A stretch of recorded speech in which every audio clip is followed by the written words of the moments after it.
Welcome friends, कैसे हैं आप लोग। आज हम लोग भारतीय इतिहास को शुरुआत करने वाले हैं। जैसे कि आप लोग जानते हैं कि हमने बायोलॉजी को शुरू किया था, उसके बाद हमने भारतीय संविधान को भी शुरू किया था। आज हम लोग भारतीय इतिहास को भी शुरू करने वाले हैं। तो आज हमारा भारतीय इतिहास का वीडियो फर्स्ट है। धीरे धीरे हम लोग भारतीय इतिहास के संबंधित जितने भी क्वेश्चन कंपटीशन में आते हैं, हम लोग सारे क्वेश्चंस का प्रैक्टिस करेंगे। तो चलते हैं डेली, जैसा कि आप लोग जानते हैं हम लोग 10 से 15 क्वेश्चंस का प्रैक्टिस करते हैं।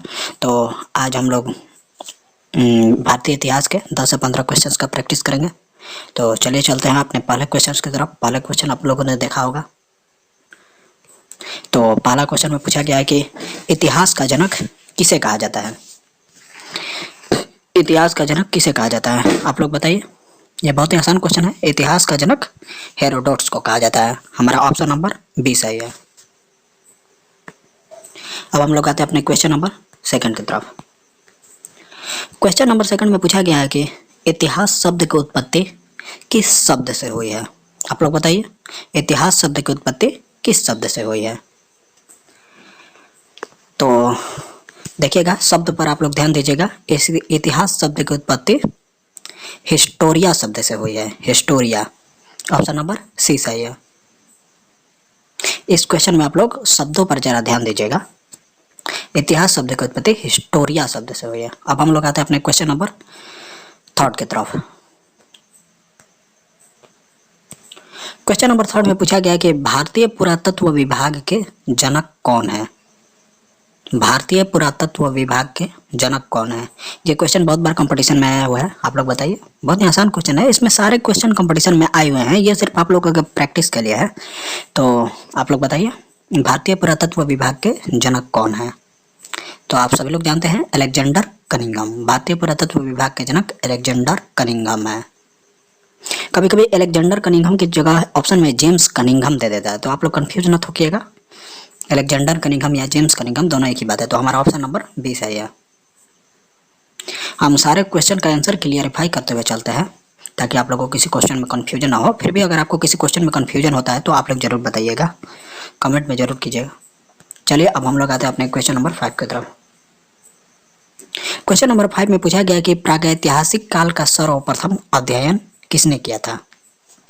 आप लोग बताइए, प्रागैतिहासिक काल का सर्वप्रथम अध्ययन किसने किया था।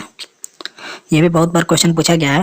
तो प्रागैतिहासिक काल का सर्वप्रथम अध्ययन रॉबर्ट ब्रूसफुट के द्वारा किया गया था। हमारा ऑप्शन नंबर ए सही है। अब हम लोग आते हैं अपने क्वेश्चन नंबर 4 की तरफ। क्वेश्चन नंबर 4 में पूछा गया है, क्वेश्चन नंबर 5 की तरफ। क्वेश्चन नंबर 5 में पूछा गया है कि किस काल के मानव खानाबदोश जीवन व्यतीत करते थे। किस काल के मानव खानाबदोश जीवन व्यतीत करते थे। ऑप्शन नंबर ए में है पूरा पाषाण काल, बी में है नव पाषाण काल, सी में है मध्य पाषाण काल और डी में है मध्यकाल। तो आप लोग बताइए, किस काल के मानव खानाबदोश जीवन व्यतीत करते थे। तो पूरा पाषाण काल के मानव खानाबदोश जीवन व्यतीत करते थे। हमारा ऑप्शन नंबर ए सही है। अब हम लोग आते हैं अपने क्वेश्चन नंबर 6 की तरफ। क्वेश्चन नंबर 6 में पूछा गया कि आग की खोज किस काल में हुई थी। आप लोग बताइए, बहुत इंपॉर्टेंट क्वेश्चन है। आग की खोज किस काल में हुई थी, बहुत बार कंपटीशन में पूछा गया है। ऑप्शन नंबर ए में है पूरा पाषाण काल, ऑप्शन नंबर बी में है नव पाषाण काल, ऑप्शन नंबर सी में है मध्य पाषाण काल, ऑप्शन नंबर डी में है मध्यकाल। तो आप लोग बताइए, आग की खोज किस काल में हुई थी। तो आग की खोज मध्य पाषाण काल में हुई थी। यहाँ कभी कभी बहुत सारे ऐसे छोटे छोटे जो पुस्तक होते हैं, उसमें कभी कभी जो लोग कंपटीशन के रिकॉर्डिंग बनाते हैं कंपटीशन के लिए ही स्पेशल, उसमें कभी कभी दिया रहता है कि आग की खोज नव पाषाण काल में हुई थी, लेकिन नहीं, वो गलत है। आग की खोज मध्य पाषाण काल में हुई थी और आग का प्रयोग करना नव पाषाण काल में सीख लिया था मनुष्य ने। तो आप लोग कंफ्यूज मत होइएगा। आग की खोज, रुक जाइए सॉरी फ्रेंड्स, हमने कहा कि आग की खोज नव पाषाण काल में नहीं, आग की खोज पूरा पाषाण काल में ही हुई थी। बहुत जगह मध्य पाषाण काल बताया जाता है, नहीं, आग की खोज पूरा पाषाण काल में ही हुई थी। पूरा पाषाण काल में, हमने भी अभी आपको गलत बता दिया। आग की खोज पूरा पाषाण काल में हुई थी और आग का प्रयोग मध्य पाषाण काल में आरंभ हुआ था। आगे की खोज हो जाने के बाद ही पूरा पाषाण काल के बाद वो आगे का पाषाण काल मध्य पाषाण काल कहलाया। तो आप लोग कंफ्यूजन नहीं होगा, हमारा ऑप्शन नंबर ए सही है। अब हम लोग आते हैं अपने क्वेश्चन नंबर 7 की तरफ। क्वेश्चन नंबर 7 में पूछा गया कि अंत्येष्टि यानी अंतिम संस्कार की शुरुआत किस काल में हुई।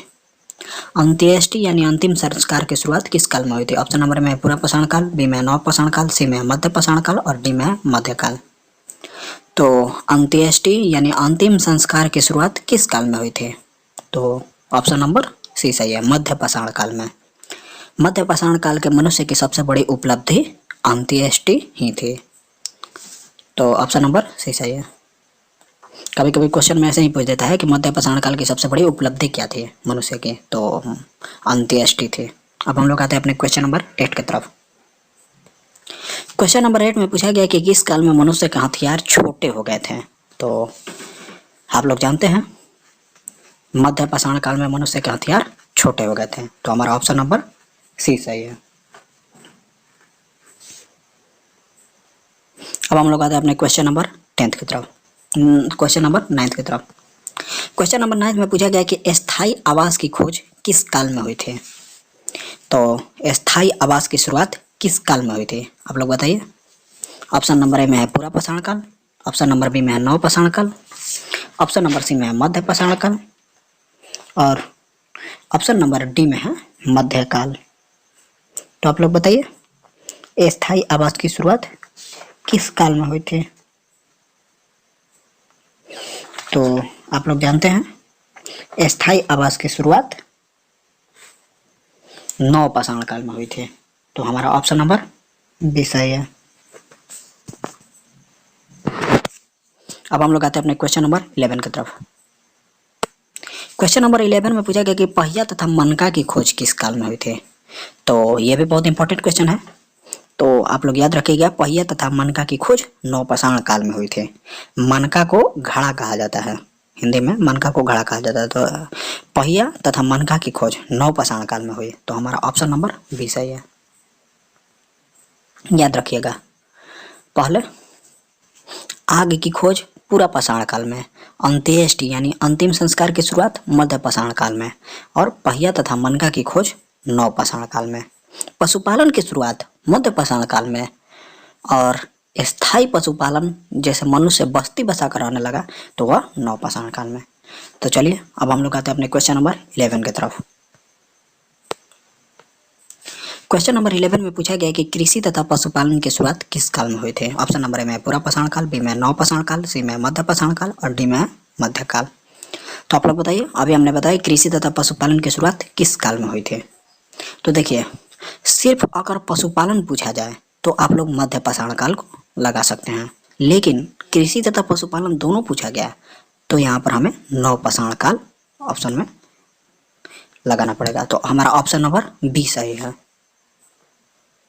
कृषि तथा पशुपालन अगर दोनों पूछा तो नव पाषाण काल, अगर सिर्फ पशुपालन पूछा तो मध्य पाषाण काल, क्योंकि पशुपालन की शुरुआत मध्य पाषाण काल में ही हो गए थे, जिसमें एक कुत्ते का साक्ष्य मिला है मध्य पाषाण काल से संबंधित। तो चलिए अब आप लोग कंफ्यूज मत होइएगा। अब हम लोग आते हैं अपने क्वेश्चन नंबर 13 की तरफ। क्वेश्चन नंबर 13 में पूछा गया कि तांबे की खोज किस काल में हुई थी। ऑप्शन नंबर ए में पूरा पाषाण काल, बी में नव पाषाण काल, सी में मध्य पाषाण काल, डी में ताम्र पाषाण काल। तो ये बहुत ही आसान क्वेश्चन है, आप लोग तो सीधे ऑप्शन से ही देखकर लगा सकते हैं। तांबे की खोज ताम्र पाषाण काल में हुई थी और जब तांबे की खोज ताम्र पाषाण काल में शुरू हुई तो औद्योगिकरण प्रारंभ हो गया। तांबे की खोज हो जाने के कारण ही औद्योगिकरण प्रारंभ हो गया और इसी औद्योगिकरण का विकसित रूप सिंधु सभ्यता में देखने को मिलता है। तो आप लोग इसको ध्यान रखिएगा कि तांबे की खोज ताम्र पाषाण काल में हुई और इसी तांबे की खोज हो जाने के कारण इस औद्योगिकरण प्रारंभ हुआ और इसी औद्योगिकरण का विकसित रूप सिंधु सभ्यता में देखने को मिलता है। तो हमारा ऑप्शन नंबर डी सही है। अब हम लोग आते हैं अपने क्वेश्चन नंबर 14 की तरफ। क्वेश्चन नंबर 14 में पूछा गया कि मनुष्य के द्वारा पाला गया पहला पालतू पशु कौन था। तो मनुष्य के द्वारा पाला गया पहला पालतू पशु आप सभी लोग जानते हैं कुत्ता था। तो हमारा ऑप्शन नंबर ए सही है। अब हम लोग आते हैं अपने क्वेश्चन नंबर 15 की तरफ। क्वेश्चन नंबर 15 में पूछा गया कि मनुष्य के द्वारा सबसे पहले किस चीज की खेती की गई थी। तो मनुष्य के द्वारा सबसे पहले किस चीज की खेती की गई थी। तो मनुष्य के द्वारा सबसे पहले जौ की खेती की गई थी, उसके बाद गेहूं की खेती की गई थी। तो हमारा ऑप्शन नंबर बी सही है, इसको आप लोग ध्यान में रखिएगा। अब हम लोग आते हैं अपने क्वेश्चन नंबर अंतिम, ये हमारा लास्ट क्वेश्चन है आज का। तो चावल का साक्ष्य पहली बार कहाँ से मिला है। तो आप लोग जानते हैं चावल का साक्ष्य इलाहाबाद के कोल्डियाबा से मिला है। तो हमारा ऑप्शन नंबर सी सही है। चलिए, अब वीडियो को अच्छा लगा होगा तो जरूर लाइक कीजिएगा। आज का हमारा 15 क्वेश्चन खत्म हो गया। चैनल को जरूर सब्सक्राइब कीजिएगा। तो चलिए, अगर चैनल को आप लोग सब्सक्राइब कीजिएगा और वीडियो को लाइक कीजिएगा, तब हम ऐसे क्वेश्चन लाते रहेंगे और पूरा इतिहास को हम चैप्टर बाय चैप्टर ख़त्म कर देंगे। तो चलिए, अब आज का इतना ही रहने देते हैं।